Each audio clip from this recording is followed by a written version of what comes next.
Hello everyone, আসসালামু আলাইকুম। কি অবস্থা সবার? আশা করি সবাই ভালো আছেন। তো আজকে একটা হোন্ডারের পাস খুঁজতে খুঁজতে অবস্থা খারাপ হয়ে গেছে। তারপরে Phulpur bus stand, Sherpur road এগুলা গুইরা গাইরা তারপরে পাসটা পাইছি। পাওয়ার পরে দাম চাইতেছে বেশি। তারপরে আমি তো জানি না কয় টাকা দাম, সেই জন্য মনে করেন নিয়ে আসলাম। নিয়ে আসার পরে মিস্ত্রি কইতাছে এই দাম তো বেশি হয়ে গেছে। আবার গেলাম রিক্সা দেয়া যাইয়া, আজকে মনে করেন 4-5 বার রিক্সা দিয়ে ঘুরতে ঘুরতে আমার অবস্থা খারাপ হয়ে গেছে রোদের ভিতরে। কিন্তু মাগার ওই পাস আর বিছায় পাইলাম না। তারপরে আইটা বিছাইলাম, রিক্সা দিয়ে বিছাইলাম, কতভাবে যে বিছাইলাম, কিন্তু পার্সের কোনো খবরই নেই। তারপর অনেকক্ষণ খুঁজা টুইজা তারপরে বাসায় কইতাছি আর ভালো লাগতেছে না, এখন বাসে যামুগা, না খায়া না খায়া ঘুরতাছি।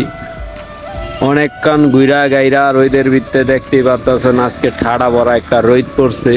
তারপরেও কিছু করার নাই, পাঁচটা আমার খুঁজা বাইর করতে হইব। অনেকক্ষণ খোঁজাখুঁজির পর তারপরে রিক্সাওয়ালা কাকারে বললাম যে কাকা কোন দিকে যাইলে পাওয়া যাব। কাকা কইতাছে শেরপুর রোড গেলে পাইবেন। আমি চিন্তা চলেন ওই দিকে যেয়ে পাই বিশ্রাই। পরে ওই জায়গা ওই বিশ্রায় আর পাইলাম না। তারপরে কাকারে বললাম চলেন, আর বিশ্রাইতে পারবো না, এখন মাথা মুথা গরম হয়ে গেছে, যাইয়া কমু পাই নাই।